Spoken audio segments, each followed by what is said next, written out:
আগরতলা পৌর নিগমে খবজা খুংবাচি সাই nukhugo homeopathic bithi arsenic album 30 শক্তি বাংলানি সামংবতাং ইয়াগো নাখা সাকনাই তাং বেদে আগরতলা রেন্টালস কলোনি ও তংমা নেতাজি সুভাষ হাসতে হোমিওপ্যাথিক হসপিটাল তে আগরতলা পৌর নিগমে খবজা কাই চিবিরি homeopathic dispensary ni bising tei o bithi bakjaknai phane chidok salmari srang salni simi o samung chengjangnai borok ni sago phan bangnani tei covid-19 kre badha sanmane bage saknai tang bedingni bakhaktei obo kaisa karak yapri tangsalo agortala kishanogor tongma badur toli arsenic album 30 distribution committee ni bakhaktei kaisa kokthumene kuthumung khlaijaka aro manjaka chairman dr sujyo sen dr sushanto sarkar tei dr Prodip Das akusong arsenic album 30 saltham robi ok buksawo tei talsani ul raida rigi chakhe borok ni sago bemar bai choba khali phan ero honi shaka doctor arsenic album 30 distribution committee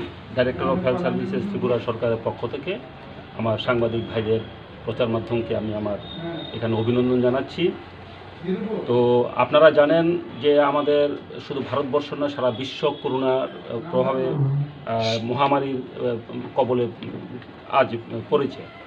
তো এই মহামারী থেকে রক্ষা পাওয়ার জন্য আমরা Covid যোদ্ধা হিসেবে যাদেরকে আমরা অভিহিত করি ডাক্তার সমাজ আমাদের প্রচার মাধ্যমে ভাইয়েরা তাদের যে অক্লান্ত পরিশ্রম অক্লান্ত পরিষেবা এই পরিষেবা আজ আমরা যদিও কিছুটা নিস্তার পেয়েছি কিন্তু তারপরেও আমরা দেখছি যে আপনারা জেনে থাকবেন বিশ্ব স্বাস্থ্য সংস্থার চেয়ারম্যানের বক্তব্য অনুযায়ী আমরা পৃথিবী বা বিশ্ব করোনা সেকেন্ড ওয়েভের সম্মুখীন আছি, অথবা এর প্রহরটা গুনছি। তো এই অবস্থায় আমাদের হোমিওপ্যাথির যে আর্সেনিক অ্যালবাম 30 যেটা আমরা আজকে লঞ্চ করছি আমাদের 16 তারিখ থেকে আগরতলা পৌর নিগমের 14টা ডিসপেন্সারি এবং নেতাজি সুভাষ স্টেট হোমিওপ্যাথিক হসপিটালের আন্ডারে আমরা 16 তারিখ থেকে এই পরিষেবা প্রদান করব, আর্সেনিক অ্যালবাম ডিস্ট্রিবিউট করব। প্রায় 50,000 ফ্যামিলিকে টার্গেট করে আমরা এই পরিকল্পনা নিয়েছি ডাইরেক্টর অফ হেলথ সার্ভিসেসের পক্ষ থেকে। তো এখানে বলে রাখা দরকার যে এই যে আর্সেনিক অ্যালবাম 30 এটা সেন্ট্রাল কাউন্সিল অফ হোমিওপ্যাথি এবং কেন্দ্রীয় আয়ুষ মন্ত্রকের অনুমোদন ক্রমেই আমরা এটাকে জনগণের মধ্যে বিতরণ করছি। উদ্দেশ্য একটা যে এই আর্সেনিক অ্যালবাম 30 খাওয়ালে পরে আমরা মনে করি যে মানব শরীরে একটা প্রতিরোধ ক্ষমতা তৈরি হয়, যেই প্রতিরোধ ক্ষমতার ফলে আমরা যে কোভিড আক্রান্ত সারা বিশ্ব তার থেকে কিছু নিস্তার পেতে পারি প্রতিরোধ ক্ষমতার বলে। এই উদ্দেশ্যে আমাদের এই আর্সেনিক অ্যালবাম 30কে আমরা আগরতলা পৌর নিগমের 50,000 ফ্যামিলির মধ্যে বিতরণ করার পরিকল্পনা নিয়েছি। আপনাদের সবার সহযোগিতা আমি কামনা করে যাতে এই পরিকল্পনা ফলপ্রসূ হয় এটা আপনাদের কাছ থেকে আমি সাহায্য প্রার্থনা করছি। আপনার নাম? আমার নাম doctor Surya Sen, arsenic album 30 distribution কমিটির চেয়ারম্যান। আমার সাথে কমিটির মেম্বার আছেন ডক্টর সুশান্ত সরকার, আমাদের ফার্মাসিস্ট আছে ডক্টর মিস্টার দেবাঞ্জন বণিক, আমাদের আরেকজন কমিটি মেম্বার আছে এখনও এসে পৌঁছতে পারেনি, দুঃখিত, ডক্টর প্রদীপ দাস। তো উনিও এসে যাবেন কিছুক্ষণের মধ্যে। তো আমরা আপনাদের সহযোগিতা কামনা করছি। ঔষধ, হোমিওপ্যাথির ঔষধ, এটা বলে যে আজকে নতুন কোনো ঔষধ সেটা নয়, অনেক পুরনো ঔষধ। দেখা গেছে যে আর্সেনিক অ্যালবাম খাওয়ালে পরে আমাদের শরীরে মানব শরীরে একটা প্রতিরোধ ক্ষমতা তৈরি হয়। এই প্রতিরোধ ক্ষমতাটাই আমাদেরকে কোনো রোগ থেকে রক্ষা করে।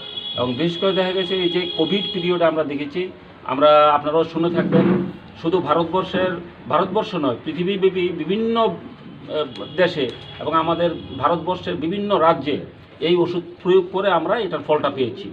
বিশেষ করে গুজরাটে আমরা দেখেছি প্রায় 4 লক্ষ লোকের মধ্যে ওষুধ বিতরণ করে দেখা যায় 99% ওই অঞ্চলে কোভিড নেগেটিভ ছিল। অন্য জায়গায় হয়েছে আপনারা শুনে থাকবেন, কিন্তু কেরলে হয়েছে। এটা উত্তরপ্রদেশেও হয়েছে, উত্তরপ্রদেশেও আমরা এই ওষুধ প্রয়োগ করেছি কিছু কিছু অঞ্চলে। আগ্রাতে। আচ্ছা, আপনারা এটা কি একটু দেরিতে শুরু করছেন না নাকি? হ্যাঁ, অবশ্যই এটা আমরা দেরিতে হয়েছে বলতে এতে কোনো সন্দেহের অবকাশ নেই। যাই হোক, দেরিতে হলেও আমরা এমন একটা সময় শুরু করেছি, অনেকেরই ধারণা যে কোভিড বোধহয় নিয়ন্ত্রণে এসে গেছে। অ্যাকচুয়ালি আমি একটু আগে বলেছি বিশ্ব স্বাস্থ্য সংস্থার মতে আমরা কোভিডের দ্বিতীয় প্রহর বা সেকেন্ড ওয়েভের প্রহর গুনছি। স্কুল কলেজ খুলে গেছে আপনারা জানেন, বিভিন্ন অফিস আদালত তো চলছেই। এখন দেখার বিষয় যে আগামী দিনে যে এই যে বিশ্ব স্বাস্থ্য সংস্থার যে অনুমান, সেই অনুমান যদি কার্যকর হয় তাহলে দেখবেন যে সারা বিশ্ব মানে কি দেখেছি আমরা আজকে ভারতবর্ষে প্রায় গতকাল পর্যন্ত প্রায় 1 কোটি লোক আক্রান্ত, সুস্থতার হার ভালো আছে। তারপরও বলবো এই যে আক্রান্তর মধ্যে মৃত্যুর সংখ্যাও আছে, ওইটা যাতে আগামী দিনে না হয় আমরা এর জন্য এই পরিকল্পনা নিয়েছি। দেরিতে হলেও আমরা মনে করি যে এই কাজ যদি আমরা সবাই সংঘবদ্ধভাবে করতে পারি আমরা মানুষের উপকার করতে পারবো, এই আমার বিশ্বাস। কতজনকে দিন ত্রিপুরাতে? আমাদের ত্রিপুরাতে নয়, আপাতত আগরতলা পৌর নিগম অন্তর্গত যে আমাদের 15টা সেন্টার, 14টা হোমিওপ্যাথিক ডিসপেন্সারি এবং রেন্টার্স কলোনি যে আমাদের স্টেট হোমিওপ্যাথিক হাসপাতাল আছে, এর মাধ্যমে আমরা 50,000 ফ্যামিলিকে এই ওষুধ খাওয়ানোর একটা টার্গেট নিয়েছি। ফাতারহা বাদহানি जुदा जुदा हास्तेव बो ओ बिथि सामंगो नांखा कोरोना बाय चोबा खलाइतेनि फान कराकते कोरोना गरे खनिनि बागै याकुमु मांखा हाइनि बाय हास्तेव बो ओ बिथि सामंगो फनाना नाय तंगो आर्सेनिक एल्बम 30 डिस्ट्रीब्यूशन कमिटी